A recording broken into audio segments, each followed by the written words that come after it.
Morning everyone, Simon from Peak Outdoor, here's Rob. Hiya, how you doing? And here's Matt. Hello. So today we're off to do another classic dark peak scramble, which is Wildboar Clough over on Bleaklow. So this is a starting point. It's a bit windy, so I'll be brief, but we're at the Torside Reservoir car park, and what you do is you just go out at the back of there, up this little pathway up here, and head towards the Longdale Trail. When you get there, it's like a bridle way. You turn left, and we'll see you at the next bit. Okay, we're at his next turn off here. You can see across there the Woodhead Pass, which is Sheffield to Manchester Road. Some of you may come that way to get to Torside Reservoir Car Park, and that's Crowden over that way, Outdoor Adventure Centre. So we're on the Longdale Trail now, and just as you enter these trees, so there's no trees there, just as you enter these trees, there's a right hand turn here with some steps, just there. So that's a key turning point to enter Wildboar Clough, which is the main scramble that we're going up. So the plan for today is a grade 2/3 scramble at Wildboar Clough. It's a good time to do this when it's dry, which it is today. Obviously, usual disclaimer, which is only competent scramblers really should attempt this. That's why Rob and Matt's attempting it. But there's loads of escapes, which we'll show you on the way. Then once we've finished the scramble, we're going up to Bleaklow Head, which is the second highest mountain in the Peak District at 633. Then we're going to circle back round down Torside Clough for another grade 1 scramble. So we'll see you at the next point. Okay, so at the next important turning point here. So if you just look down there, there's the woods that you walk through. You can actually come off a bit earlier in the woods and enter the clough down there, but it's only an extra 50-70 metres of scrambling. So once you get to this fence here, this is where you can either carry on up this way, up a path, drop down there into the clough, or do what we're going to do and drop down the side of this fence, and that's where you enter the clough. So it's kind of grade 1 scrambling there. But that's where you've got your decision to make. Am I going to scramble, or am I going to carry on walking up to the plateau of Bleaklow? So are we ready, boys? Yeah. So here we go. There's the ever charismatic, good looking Rob. We're just in the clough now, so it's easy to recognise. This is where you come down by the side of the fence, and then you enter kind of grade 1 territory. So it's a nice steady start, lots of boulders. This is where you can practice your boulder hopping, etc. But it's fairly obvious where you start in the clough. So what we'll do is we'll check in on the first crux, if you like, the first difficult bit. Okay, we're deep into the clough now, and there's just someone ahead of us on one of the main cruxes. You can see it looks quite vertical there. He looks like he's climbing, actually soloing. But he's just going onto the first platform at the first waterfall. So there's probably a look of horror on Rob and Matt's face right now, but it looks worse than what it is. Was this the grade 3, by the way? But we'll show you. Yeah, this is grade 3. Okay, so this is the first scramble that's above grade 1. Normally water's coming down here, but like I said, it's dry. You can escape up there, but if you want to make it more interesting, you can come up this corner. So this is probably more grade 1 ground. Grade 2 ground, should I say. If water's coming down here, I'd recommend you don't try that way. But that's a nice warm up for the harder stuff. But obviously you can go up that way as well. This is probably grade 2, grade 3. Okay. We're good to go. Right, okay, so this is the first difficult climb where really you can't avoid it. You can avoid it by going to the sides here, and then you've got to head a slope all the way up to the top. So I wouldn't recommend coming up here. That's more like a rock climb. You can see where it's normally wet. It's usually wet, but the way up is up in this corner. So it can be a bit awkward. And some people go up this side here, but rather than difficult, it's awkward. So there's two ways of doing this.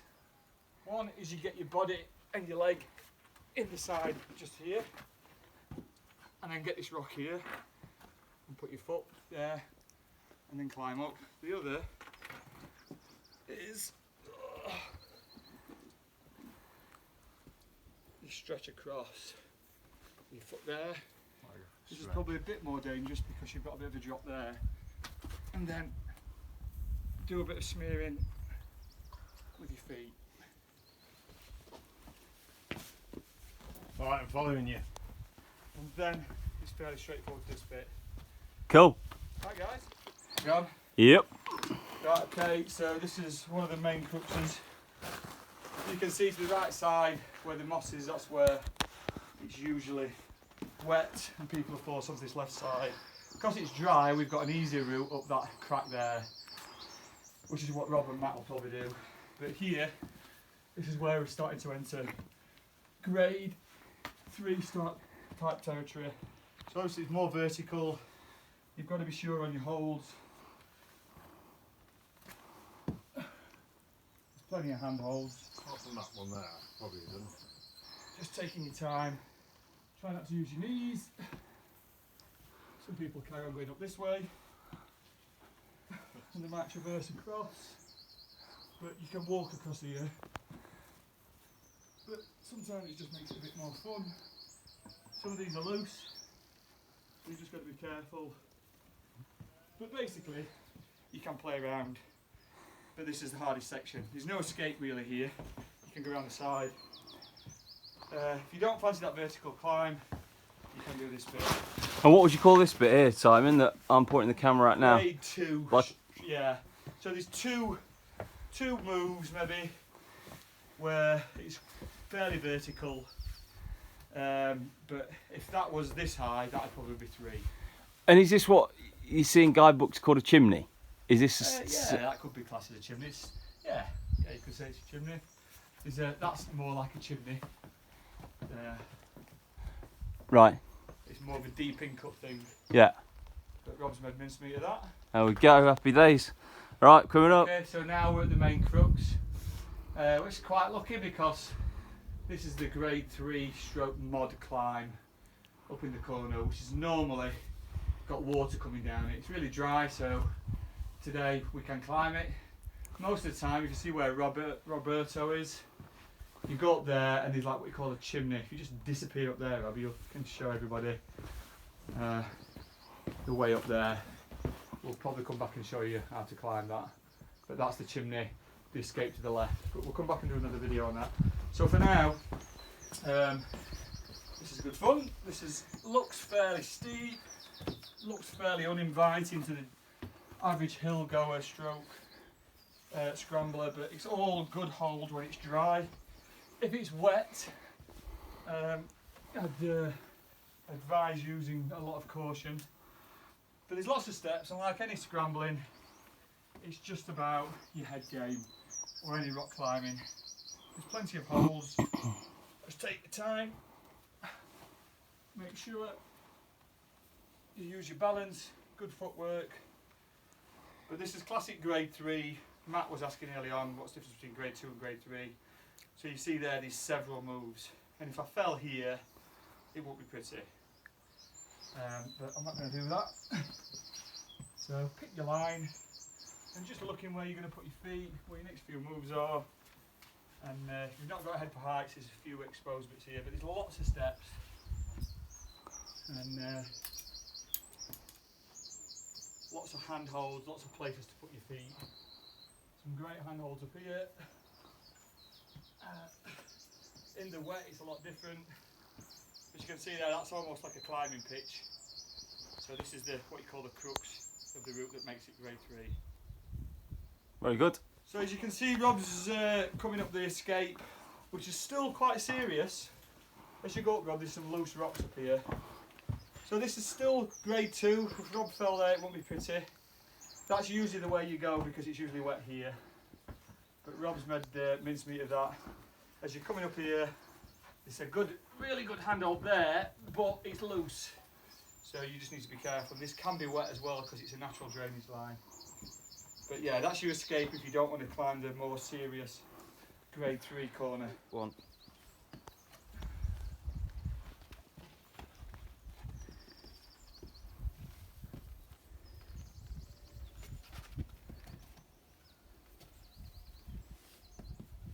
So it's lovely climbing this.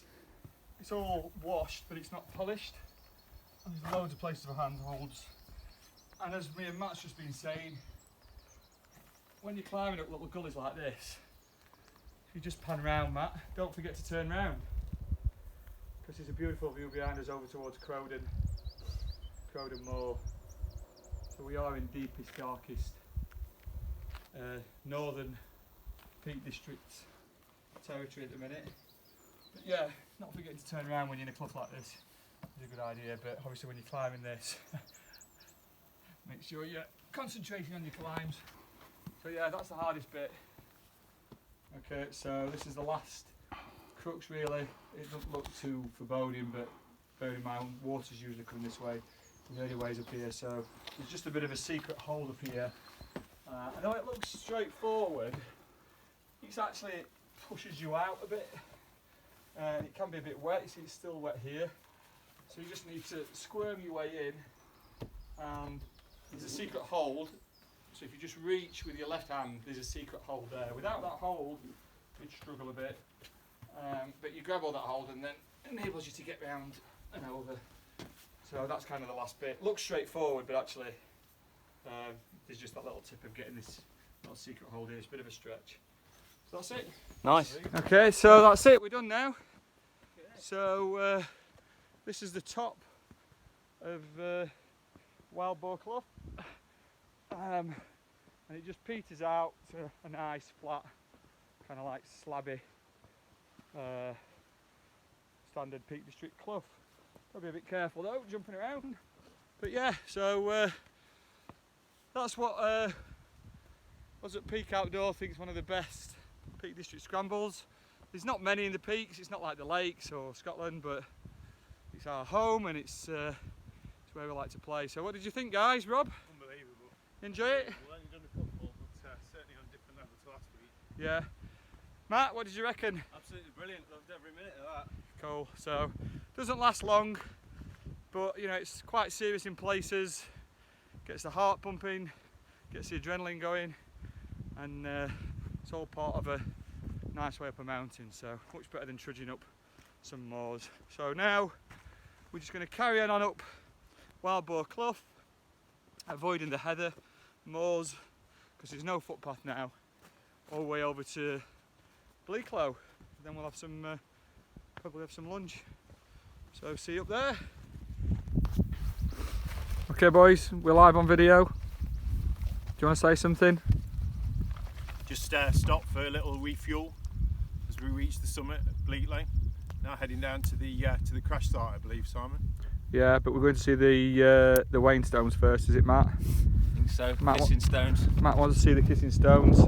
So this is, as Rob said, this is Bleaklow. We've just come up from that direction, and you can tell you're at Bleaklow Head because you've actually got a cairn, even though it's quite flat. You can see in the distance, if you look here, Matt, if you come up here, you can see in the distance how difficult, but I'd say Bleaklow is probably the hardest place in the country to navigate. Yeah. So I was over there a few weeks ago, and it's just all these like gruffs and like patches. You just can't see where you're going. You have to do a bearing most of the time. There's no paths, but it's all pretty much flat. So Manchester over in the distance there. Beautiful day. And like Rob says, we're at Bleaklow Head. There's Bleaklow Stones, but Bleaklow Head, and we're going to go over to the Wainstones and look at the Kissing Stones. You can see Kinder Sky at the distance, northern edges there. On a beautiful blue sky day. See you in a bit. Okay, so we're on. So we're now at the is it the Wainstones? Isn't it? So this is apparently, if you look at it from the right angle, is it other side? Is it there? It looks like two heads kissing. Right. Yeah, you can see like the two lips. Yeah, two lips kissing there. Just there. Nose there. Okay, so here we are at the Super Fortress crash site. Don't know why I'm talking quietly. Must be some kind of innate respect for people that died here. It's a graveyard basically. The whole crew died. It's amazing how you can see the wreckage all around. Some of the wreckage, some of the aluminium, titanium, whatever, looks brand new. Yeah, it's a really interesting place. Super Fortress bomber that crashed in low visibility around World War II. World War II just finished actually, so we were on a training exercise from Lincoln, I think. And one of about more than a dozen, maybe more, crash sites that's on Kinder and Bleaklow. So yeah, this is interesting. This is the furthest we're going on as walk. So we're turning round and heading back over towards Bleaklow and going down a grade 1 scramble down Torside Clough. So see you then. Got fall in just for the video. Yeah.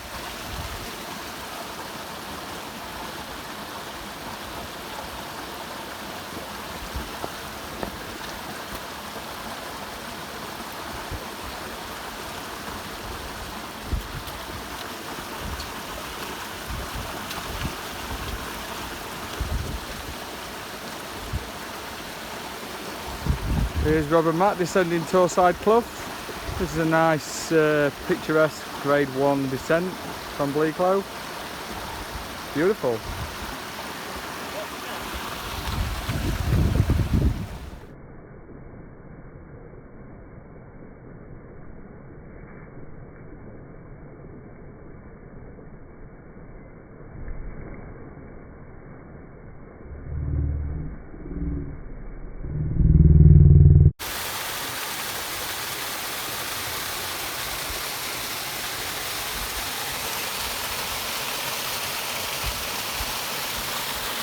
Beautiful place. Torside Clough.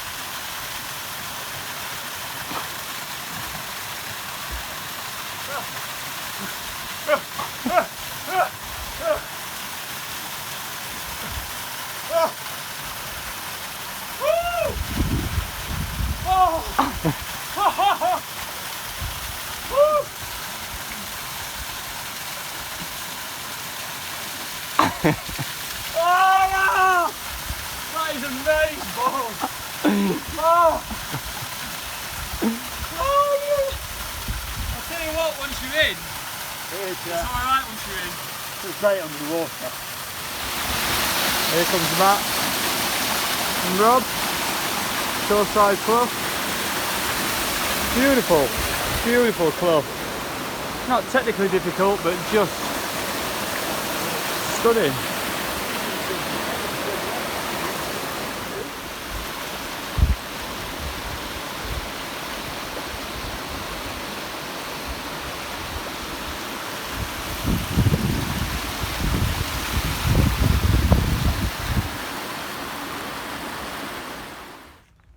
Right, so we've finished our walk. We've just come down Torside Clough. What did you reckon, Matt? Brilliant, really good. Enjoyed it. Roberto? Swim again, the highlight.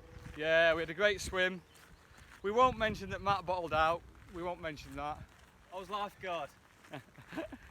He was cameraman. So, it's been a really good day actually. So we're now walking back on Torside, Longdale Trail, back from Torside Clough. So for me the highlight actually wasn't the grade 3 scrambling, it was the beautiful Torside Clough, which I've never been down before. What about you, Matt? Was a highlight? I think going up actually, some of those bits at the top was really good, bit of navigation as well, I enjoyed that. And yeah, I think that would be the highlight, but overall really good. Yeah, the navigation was interesting. So it was really difficult to find out where we were because of the flat featureless plateau on Bleaklow. So me and Matt did a bearing, didn't we? We did. Which was good. What about yourself, Roberto? Highlight? Definitely the swim. Yeah? Yeah. I mean, it's good, obviously, picturesque coming down the clough as well. So, yeah, definitely left the best till at the end. Yeah, the wild swim was good.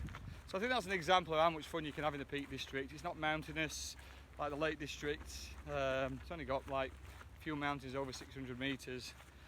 But if you think about what you're going to do, you can have a really good mini adventure day. We've been gone, what, 4 or 5 hours, guys? Yeah. And we've done scrambling, could argue some mod climbing, we've done stream scrambling, done some navigation, seen the second highest point in the Peak District, Bleaklow Head. We've been on the Pennine Way, which is one of the first national trails. Oh, we saw the Super Fortress as well, guys. We saw the plane crash, and then also came down a wonderful picturesque clough and had a wild swim. So yeah, it's not just about walking in the peaks, you can go to all sorts. So I think it's time for a surprise from Roberto now. What we got for us, Rob? Oh, it won't be a surprise, I'll tell you. Oh right, okay. I think it's going to be a beer. What do you reckon, Matt? I hope so. Yeah, there's not just a beer though, is there? There's a beer that's sort of like when you want some refreshing. Have you got some nuts as well? No, but you have. You're always telling me. So yeah, so that's been the adventure up Bleaklow via Wildboar Clough and Torside Clough and the air crash site. So if you want to know any more, I'll be doing a blog about it. You'll be able to get that on the website. If you've got any questions on directions or anything like that, as usual, just message me on Instagram or something on the website. But for now, see you later.